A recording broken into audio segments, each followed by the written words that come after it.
was staring at my phone when my stomach dropped. 3 credit cards, over $6,200 gone, charges from a luxury hotel in Chicago, late-night fine dining, online shopping sprees I'd never made, places I had never been, restaurants I could never afford. My hands started shaking as I refreshed the screen again and again, hoping it was some kind of glitch. It wasn't. And then, after a few more minutes of scrolling, it hit me with terrifying clarity. Every single charge matched my brother's spending habits. That was the moment my life cracked open. My name is Camilla Reed. I'm 24 years old, and I live in Columbus, Ohio. On the surface, my family looks like a normal middle-class American family. 2 parents, 2 kids, quiet neighborhood, decent schools. But inside our house, there was always an unspoken rule. Ethan came first. Ethan is my younger brother, 3 years younger than me. Growing up, he was everything my parents adored. Charming, confident, loud in a way people found endearing. If Ethan forgot homework, it was, boys will be boys. If he crashed the car, it was, he's still learning. If he needed money, it appeared. Me? I learned early not to ask. By the time I was 16, I was working weekends. By 18, I was paying for my own books, my own gas, my own phone. My parents called it independence. What it really was neglect dressed up as praise. "You're strong, Camila," my mom would say. "You don't need help like your brother does." So I stopped expecting help. I learned how to budget before I learned how to relax. I guarded my credit score like my future depended on it, because it did. I knew one mistake could cost me housing, jobs, everything. I wasn't reckless because I couldn't afford to be. Ethan never worried about that. My parents paid his tuition, his car, his insurance. When he overspent, they covered it. When he failed, they softened the landing. And when I noticed the imbalance, I swallowed it. I told myself family was family, until the night I saw those charges. I texted Ethan immediately.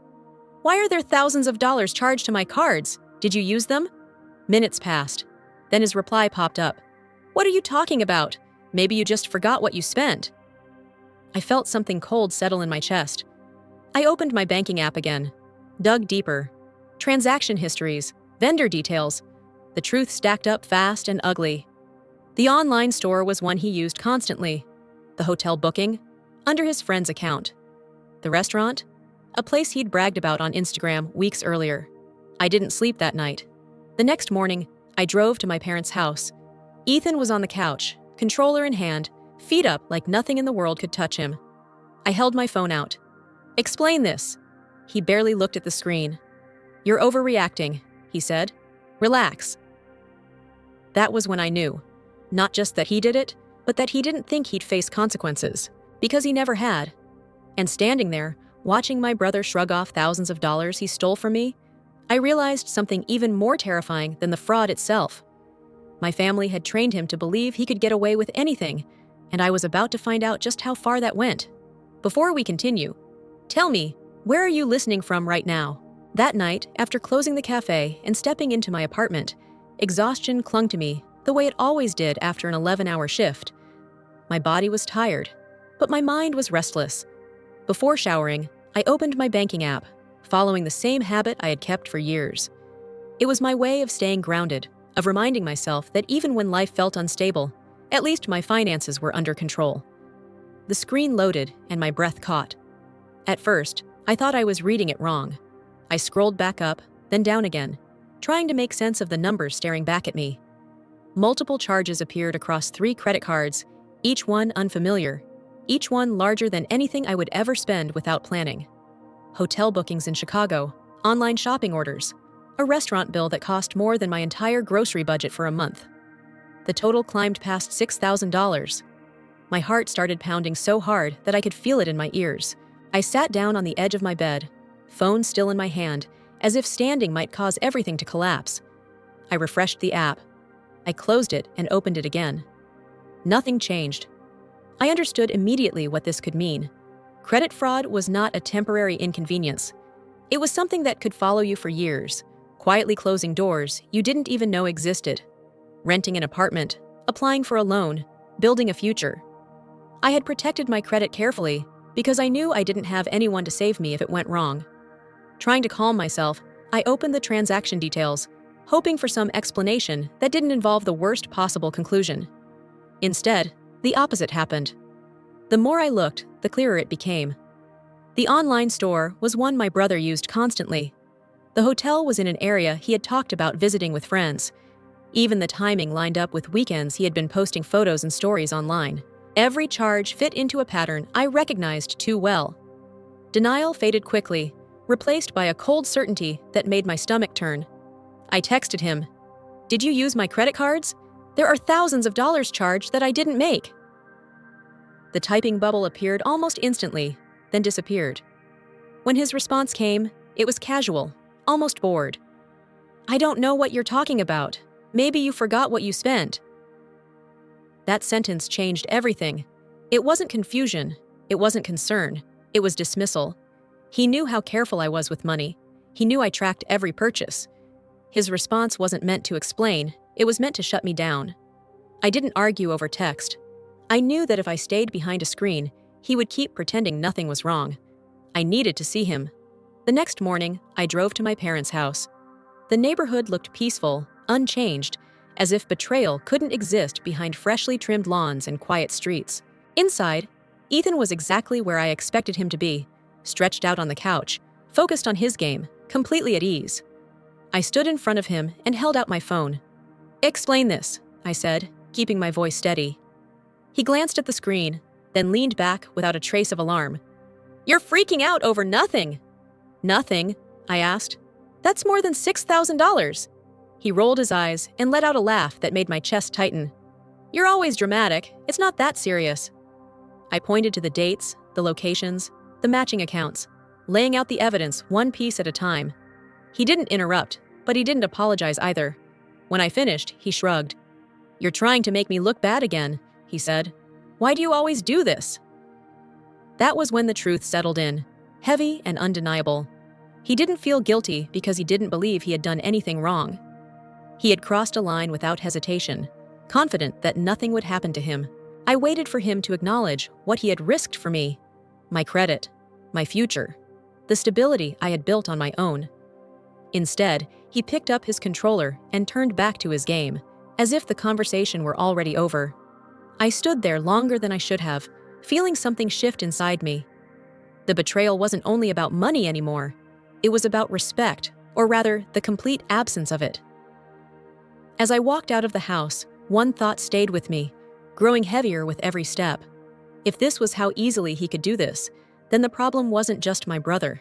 It was everything I had been taught to accept as normal. Reporting the fraud felt surreal, like I was speaking about someone else's life instead of my own. The woman on the phone was calm and professional, asking me to confirm dates, amounts, and locations. She explained the next steps carefully and told me I would need to submit documentation. I thanked her, hung up, and sat in silence for a long moment, trying to steady myself. Less than an hour later, my phone rang again. This time it was my mother. Her voice was unusually soft. "Your father and I think it's best if you come over tonight. We need to talk as a family." That word, family, still had power over me then. Despite everything, I believed that once they understood what had happened, they would do the right thing. I told myself this was the moment they would finally stand up for me. I drove over just after dinner. The house smelled the same as always, warm and familiar, which made what came next hurt even more. My parents were already seated at the kitchen table when I arrived. Ethan wasn't there, which I took as a good sign. My mother folded her hands and looked at me the way she used to when I was a child and had disappointed her. "We've been thinking," she said slowly, "and we don't think you should involve the bank any further." I stared at her, waiting for the rest of the sentence, certain I had misunderstood. My father cleared his throat. "Ethan is going through a rough phase. He's still young. These things happen."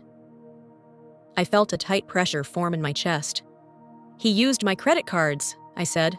"That's not a phase. That's fraud." My mother shook her head. "You're being too harsh. Family issues should stay in the family." They explained their solution as if it were reasonable, even generous. I should withdraw the fraud report. I should pay off the charges. I should let this go so we could keep the peace. They talked about stress, about Ethan's future, about how this could ruin his life if it went any further. Not once did they ask how this had affected me. I tried to stay calm as I explained what the debt could do to my credit, to my ability to rent an apartment, to my chances of building a stable life. My father listened with his arms crossed, his expression unreadable. When I finished, he leaned back in his chair and said something that still echoes in my head. "You're stronger than him. You can handle this." I realized then that they weren't asking me because they believed it was right. They were asking me because they believed I would endure it, just like I always had. When I told them I wouldn't do it, the room changed. The softness disappeared. My father's voice hardened. "If you don't take care of this quietly," he said, "then you're choosing this conflict over your family." My mother nodded beside him. "We won't support this decision, and we won't support you if you go against us." The ultimatum landed between us like something solid and sharp. Pay the debt and stay silent, or lose them completely. I remember feeling oddly calm in that moment, as if a fog had finally lifted. All the years of imbalance, all the excuses, all the moments I had questioned my own worth suddenly lined up into one clear truth. They weren't confused. They weren't torn. They had chosen. I stood up slowly, my legs unsteady, but my mind clearer than it had ever been. "So you're asking me to sacrifice my future," I said, "so Ethan doesn't have to face consequences." No one corrected me. I didn't yell. I didn't cry. I simply told them I wouldn't withdraw the report and that I wouldn't pay a debt that wasn't mine. My father's jaw tightened, and my mother looked away as if the conversation were already over. Walking out of that house felt different from any time before. I was angry, yes, but beneath that anger was something else, something quieter and heavier. Understanding. I wasn't losing my family that night. I was finally seeing it for what it was. And that realization, painful as it was, gave me the strength to keep walking without looking back. A few days later, my phone rang again. This time, there was no softness in my mother's voice, no attempt to sound calm. "You need to come back," she said. "You've embarrassed this family enough." I hesitated for only a moment before agreeing. Not because I wanted to fix things, but because I knew something inside me needed to end this face-to-face. I needed to say everything I had swallowed for years, whether they were ready to hear it or not. When I arrived, Ethan was already there, sitting comfortably on the couch like he owned the place. He didn't look nervous. He looked amused. My father didn't waste time. "We've been hearing things," he said. "People asking questions. You had no right to drag outsiders into our family problems." I took a slow breath. I didn't drag anyone in. I protected myself. Ethan let out a laugh that was sharp and dismissive. "You're acting like a victim again," he said. "Maybe you're just mad that I don't stress over money the way you do."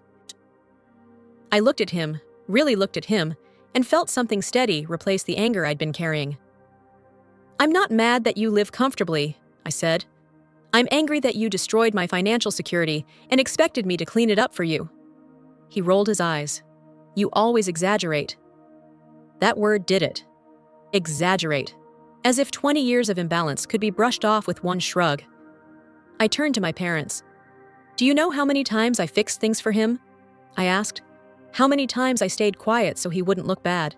Every time he messed up, I was told to be understanding, to be patient, to be the bigger person." My mother opened her mouth, but I didn't stop. The words came out controlled, deliberate, and long overdue. "You taught him that someone else would always absorb the consequences," I said. "You taught me that my role was to endure." Ethan shifted uncomfortably, but he still tried to smirk. "So what? Now you're rewriting history?" "No," I replied. I'm finally telling it honestly." I explained that I would not withdraw the fraud report. I would not accept responsibility for debt that wasn't mine. I would continue cooperating with the bank because my future mattered, even if they refused to see that. My father stood up, his face tight with anger. "If you walk out on this family," he said, "don't expect to come back." The threat hung in the air, heavy and familiar. For the first time, it didn't scare me. "I'm not walking out," I said quietly. "I'm stepping away from being sacrificed." Silence followed, thick and uncomfortable. No one argued, no one apologized. That absence told me everything I needed to know. I picked up my bag and headed for the door. As I reached for the handle, Ethan spoke again, his tone mocking but strained. You'll regret this. I turned around one last time. I already regret staying silent for so long, I said. I won't regret protecting myself. Then I left. I didn't slam the door. I didn't look back. As I walked away, my chest felt tight, but my mind felt clear.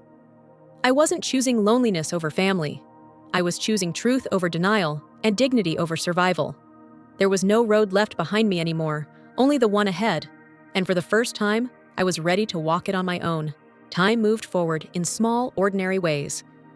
Days turned into weeks, and slowly, the constant tension in my chest began to loosen. I followed through with the bank, submitted every document they requested, and answered questions I never imagined I would have to explain. The process was exhausting, but it was also validating. For the first time, someone was listening carefully and treating what had happened to me as real. Eventually, the confirmation came. The charges were ruled fraudulent, my cards were frozen, then replaced. Most of my credit history was restored, not perfectly, but enough that I could breathe again. There were still inconveniences, still stress, still moments when I lay awake replaying everything in my head, but the foundation I had worked so hard to build was still standing. That mattered more than I expected. Life didn't suddenly become easy, but it became quieter. I focused on work, on routines that felt grounding. I paid my bills on time, cooked simple meals, and reclaimed a sense of control that had been shaken. The silence from my family remained, and surprisingly, it didn't feel as painful as I had feared. It felt honest. News about them reached me indirectly, through people who didn't realize how careful I was being with my distance. I didn't ask questions, but information has a way of finding you anyway. Ethan lost his job during a round of layoffs. At first, I felt nothing when I heard, just a dull acknowledgement. Later, I learned that his spending hadn't slowed, even after everything that happened. Credit cards maxed out, payments missed. The lifestyle he had always assumed would continue simply collapsed under its own weight. My parents tried to keep up, the way they always had, until they couldn't. Years of covering for him had drained them more than they admitted, both financially and emotionally. Arguments became frequent. Stress replaced denial. The image of a perfectly functioning family cracked under pressure. I listened to these updates without responding. I didn't step in. I didn't offer solutions. That wasn't cruelty, it was boundaries. What struck me most was how little satisfaction I felt. There was no sense of victory, no thrill in watching things fall apart. What I felt instead was a quiet understanding that consequences didn't need an audience. They arrived on their own, without my involvement. The separation gave me space to see things clearly. I wasn't responsible for fixing what I didn't break. I wasn't obligated to shield grown adults from the results of their choices. For years, I had confused endurance with love and silence with loyalty. Letting go forced me to unlearn that. Some nights, I still felt the weight of everything that had been lost. Family ties don't disappear without leaving marks, but those marks no longer controlled me. They reminded me of how far I had come. The most unexpected change was internal. I no longer woke up bracing myself for disappointment. I no longer measured my worth by how much I could absorb. I had stopped waiting for approval that was never coming. The release wasn't dramatic. It didn't come with closure or apologies. It arrived slowly, through consistency, through choosing myself again and again in quiet, unremarkable moments. And in that silence, I found something I hadn't realized I was missing: peace. The message came late in the evening, when the apartment was quiet and the city outside my window had begun to slow down. I recognized my mother's name immediately. For a moment, I let the phone rest face down on the table, as if ignoring it might soften whatever waited on the screen. When I finally picked it up, the message was short and careful. "We miss you. Your father and I would like to talk. We should find a way to move forward." There was no apology, no acknowledgement of what had been done, just an invitation to return, framed as peace. I read it twice, then set the phone down again. I felt no rush of anger, no surge of guilt. What I felt instead was distance, not the cold kind, but the kind that lets you see things clearly. I understood what they were asking for. They wanted the version of me who would come back quietly, who would smooth things over, who would accept discomfort so everyone else could feel comfortable again. That version of me didn't exist anymore. I didn't respond. Not because I wanted to punish them, And not because I was holding on to resentment. I stayed silent because answering would have meant reopening a door I had already chosen to close. Silence in that moment was not avoidance. It was clarity. I walked through my apartment, noticing details I had once overlooked. The way the light fell across the floor in the morning, the small kitchen table I had bought myself, the quiet that greeted me when I came home. None of it was impressive, but all of it was mine. This space held no expectations that I sacrifice myself for the sake of appearances. It didn't ask me to absorb damage quietly. It simply existed, steady and safe. I thought about how often we are taught that family should come before everything else, no matter the cost. I believed that for a long time. I believed love meant endurance, that loyalty meant silence, and that strength meant caring more than was fair. Walking away forced me to question those ideas, and the answers were not easy, but they were honest. Family, I realized, should not require you to erase yourself. It should not demand that your future be traded for someone else's comfort. When it does, stepping back is not betrayal. It is self-respect. Some people imagine freedom as something loud or dramatic, but what I found was quieter than that. Freedom felt like waking up without dread. It felt like making decisions without fear of backlash. It felt like trusting myself again. I don't know if my parents will ever truly understand why I chose distance. I don't know if my brother will ever take responsibility for what he did. Those questions no longer keep me awake. What matters is this. I stopped measuring my worth by how much I could endure. I chose boundaries instead of approval, and peace instead of belonging at any cost. As I turned off the lights and prepared for bed, I felt something settle inside me, calm and certain. I hadn't lost my family. I had gained my life.